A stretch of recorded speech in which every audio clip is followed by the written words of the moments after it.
Offer दिया, लेकिन चंद्रशेखर ने ऑफर ठुकराने में पल भर की भी देर नहीं की। संजय निषाद साहब पीड़ित हैं और आप जानते हैं कि वो आरक्षण की, निषाद समाज के लोगों को आरक्षण मिले, इस लड़ाई को वो लड़ रहे थे और जिस तरह से भारतीय जनता पार्टी ने उनको धोखा दिया, वो भी पीड़ित हैं और वो गलत खेमे में है। वो मेरे भाई हैं, मैं उनका सम्मान करता हूं, लेकिन मैं समझता हूं कि विरोधियों के खेमे में मैं ना पहले कभी खड़ा हुआ था ना आज खड़ा हूंगा। वो मेरे भाई हैं, अगर वो उस खेमे में ना होते तो शायद मैं उनकी बात पे, उनके प्रस्ताव को स्वीकार करता। चंद्रशेखर की राजनीति के दायरे में निषाद पार्टी का फॉर्मूला फिट नहीं बैठता, इसलिए ऑफर ठुकरा दिया। लेकिन क्या उम्मीद अब भी बाकी है?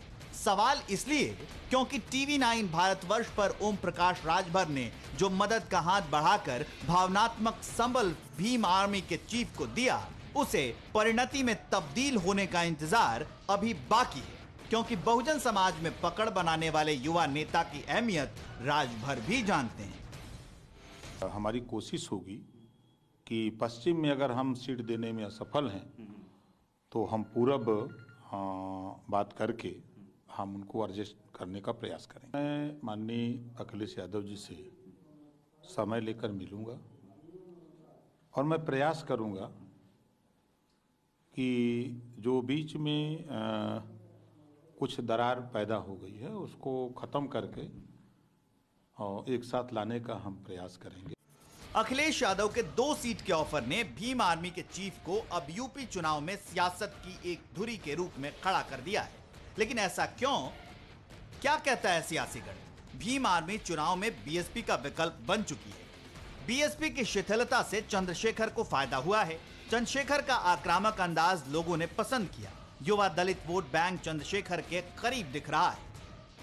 इसलिए भले ही अखिलेश यादव को चंद्रशेखर की जरूरत महसूस ना हो रही हो, लेकिन बहुजन समाज में पकड़ रखने वाले ओम प्रकाश राजभर और संजय निषाद इस गणित में अनुमान लगा चुके हैं।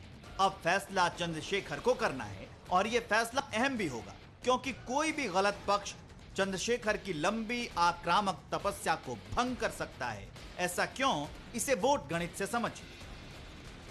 यूपी की करीब 300 सीटों पर दलित निर्णायक भूमिका में हैं। करीब 20 जिले तो ऐसे हैं जहां 25% SC/ST आबादी है।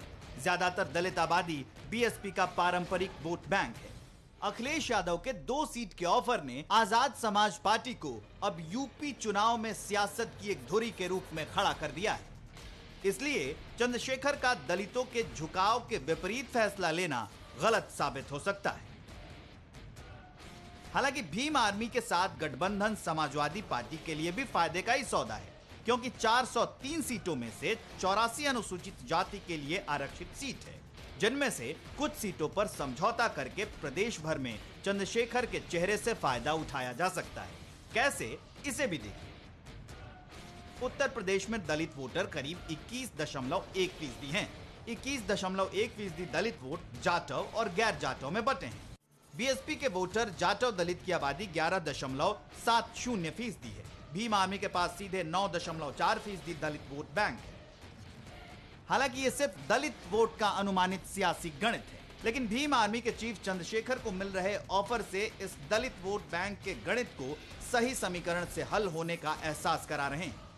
बहरहाल अभी चंद्रशेखर की अगली रणनीति क्या है, इसे देखना बाकी है। Bureau report, TV9 Bharatvarsh. Corona धर्म नहीं देखता, जात नहीं देखता, अमीर गरीब ऊंच नीच नहीं देखता। कोरोना सिर्फ मौका देखता है, लेकिन आप उसे मौका मत दीजिए। बस इतना कीजिए, जब कभी दफ्तर से, बाजार से घर लौटिए तो इतना ख्याल जरूर रखिए, कहीं आपके साथ कोरोना आपके घर तो नहीं जा रहा। भूलिए मत, कोरोना अभी जिंदा है।